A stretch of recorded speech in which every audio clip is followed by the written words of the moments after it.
আসসালামু আলাইকুম ওয়া রাহমাতুল্লাহি ওয়া বারাকাতুহু। বাংলাদেশের জনগণ সমস্ত ক্ষমতাশীল আওয়ামী লীগ, বিএনপি, জাতীয় পার্টি, বাংলাদেশের সমস্ত জামাত ইসলাম, সমস্ত বাংলাদেশের অন্যান্য যত দল আছে সমস্ত দলকে বলতে চাই, আমার বুঝইবার পরে অল্প অল্প বুঝইবার পরের থেকে যে 58 বছর ধরে বুঝতেছি, যেগুলো দেখতেছি, বাংলাদেশে কোনো একটা ভালো রাষ্ট্রীয় ক্ষমতা, ভালো কোনো একটা দলের থেকে ভালো কিছু পাই নাই। বিএনপি বলেন, আওয়ামী লীগের লোক বলেন, নিজের ফ্যামিলির থেকে হইতে, নিজের বাড়ির ভিতরে যারা আছে ইসলামের লোক হইতে, যারা নামাজি হইতে, বিএনপি হইতে, আওয়ামী লীগের লোক হইতে, যারা আছে সমাজের যে কোনো লোক যারা আছে, তাদের থেকে কারো থেকে ভালো কিছু পাই নাই, ভালো পরামর্শ পাই নাই কখনো। কেন চুপ করে রয়েছি? সব চুপ করেছি কেন? আল্লাহর গজব অটোমেটিক আল্লাহ দেয়। আল্লাহর গজব আল্লাহ পাঠায়। কেন পাঠায়? আল্লাহ তুমি মানুষের উপর জুলুম করলে। সবসময় মানুষের ভিতরে দিচ্ছি অহংকার, হিংসা। ছোট থেকে বড় হয়েছি, আত্মীয় স্বজন, সমাজ, নিজের পরিবার, ঘরে বাইরে, আল্লাহ আমাকে বাঁচাইছে, আল্লাহ আমাকে বাঁচাইছে, আলহামদুলিল্লাহ। আল্লাহ তার শুকরিয়া আদায় করে আলহামদুলিল্লাহ। আল্লাহ আমাকে, আমি ছোটোবেলার থেকে আমার কাছে আল্লাহ জ্ঞান দিছে করতে, বুঝ দিয়েছে। আমি আমার ফ্যামিলি কোনো আপ পাই নাই, আমার বাড়ির আশেপাশে মানুষের কোনো আপ পাই না। কেন? ধর্মীয় লোক ছিল না, মুসলমান আসিল, লেকিন ধর্মীয় শিক্ষিত লোক আসেন না। ইসলাম শিক্ষিত দিন আমলের উপর, দিনের উপরে আমল করা, দিন ইসলাম বোঝা, মানুষকে ভালো মতো হেদায়েত করা, এই সমস্ত লোক দেখিনি কখন। এই জন্যে চুপ করে রয়েছি, অনেক জুলুমের শিকার হয়েছি। বিএনপি, শোকেশার বিএনপি লোকেরা, আওয়ামী লীগের লোকেরা মানে প্রকাশ্যে কিছু করতে পারে নাই। গায়ে শক্তি ছিল না, গায়ে শক্তি আছিল আলহামদুলিল্লাহ, আল্লাহ কাছে শুকরিয়া আদায় করি। গায়ে বল আসিল, এই জন্যে কেউ সামনাসামনি কিছু করতে পারে না, পিছিয়ে করছে, মানে হিংসা করছে, অহংকার দিয়ে আসছে, জুলুম করছে, কত রঙের নিজের পরিবার। সবাই কাউকে ধর্মীয় মানুষকে সাপোর্ট করতে দেখি নাই। আমার বাড়ির লোকেরা বিএনপি করতো, ফ্যামিলির লোকেরা আওয়ামী লীগ, বিএনপি, আত্মীয় স্বজন সবাই বিএনপি, আওয়ামী লীগ লোকের সাপোর্ট করতো। কখনো ধর্মীয় লোকের, ভালো লোক, আল্লাহ রসুলের কোরআন কিতা, আইন কিতা এগুলো বুঝতো না কখন। এই জন্যে চুপ করে রয়েছি, কত জুলুমের শিকার হয়েছি। সাহেবী সাহেবের বয়ান শুনিয়া, ইসলামের ওয়াজ মসজিদ এগুলা দেখিয়া, দেখার মতন চালাইয়া, এগুলো নিয়ে কত অন্যায়ের শিকার হয়েছি। কত মানুষের কত রকম চেষ্টা করছে। যাক, আজকে ওগুলো পরে আরো বলবো, এখন একটা ভিডিও বলতেছি।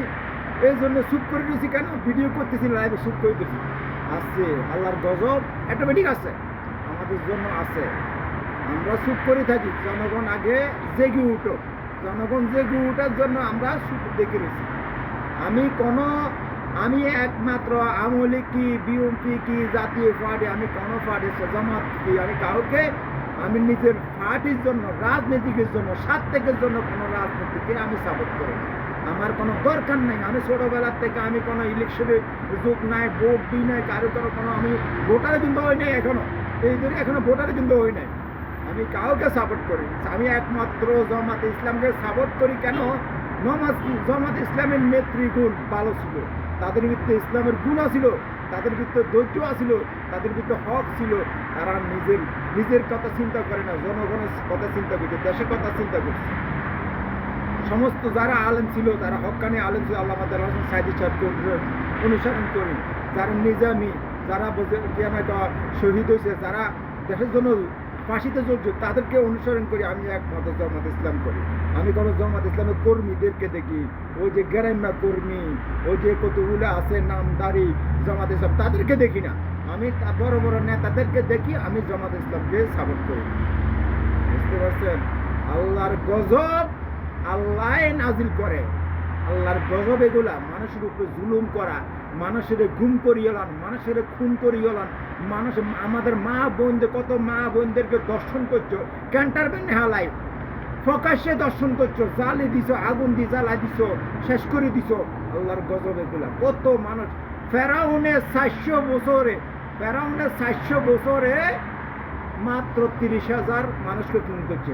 আর আমার বাংলাদেশের ফেরাউনে, শেখ হাসিনা স্বৈরাচার ফেরাউনে স্বৈরাচার ফেরাউন শেখ হাসিনা 16 বছর 17 বছর ক্ষমতা পাইয়া 3 লক্ষ থেকে বেশি মানুষকে খুন করছে। আল্লাহর গজব, আল্লাহর গজব, আল্লাহর গজব। তোর গো হচ্ছে আল্লাহর গজব হক, তোর গো হচ্ছে আল্লাহর গজব হক। আমার দেশের মানুষকে আমি যখন শেখ হাসিনা ক্ষমতা সারি দিতেছে না, তখন প্রকাশ্যে দড়ি দড়ি তাদেরকে ফাঁসিতে দিল। প্রকাশ্যে রোডের ভিতরে ফালায়, রাস্তার ভিতরে ফালায়, সমস্ত জায়গার ভিতরে ফালায়, খাড়ায় খাড়ায় মানুষকে কি প্রকাশ্যে ফাঁসি দিলে ভালো হতো। এইভাবে ফাঁসিতে লটকা মারি ফেলালে তো মানুষ ঠিক হতো, একদম ঠিক হয়ে যেত না।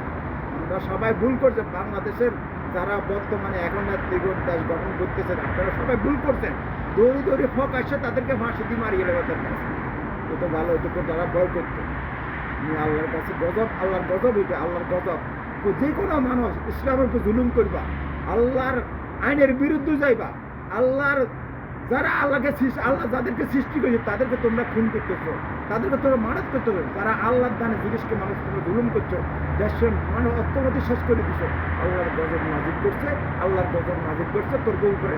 আল্লাহ আমলিক কো, বিএমপি কো, জাতীয় পার্টি কো, কেউ থাকতে পারবি না বাংলাদেশের ভিতরে। একটা কথা মনে রাখবি, যারা জুলুম করবি আল্লাহর গজব তোর গোছ হইব, আল্লাহর গজব তোর গোছ হইব, আল্লাহর গজব তোর গোছ হইব। দেশের প্রতি যারা জুলুম করবি, মানুষের প্রতি জুলুম করবি, দেশের অর্থপ্রতি যাতে জুলুম করবি, কত কষ্ট করি প্রবাস থেকে কামাই করি দেশের জন্য, মানুষের জন্য। 20টা বছর হয়ে গেছে গই প্রবাসে করি, বেশি আসা যাওয়া করতে আছি। মা, ভাই, বোন, আত্মীয় স্বজন সবাই জুলুমের শিকার হয়েছি। আল্লাহ সবাইকে হেদায়েত করুন। আসসালামু আলাইকুম ওয়া রাহমাতুল্লাহি ওয়া বারাকাতুহু।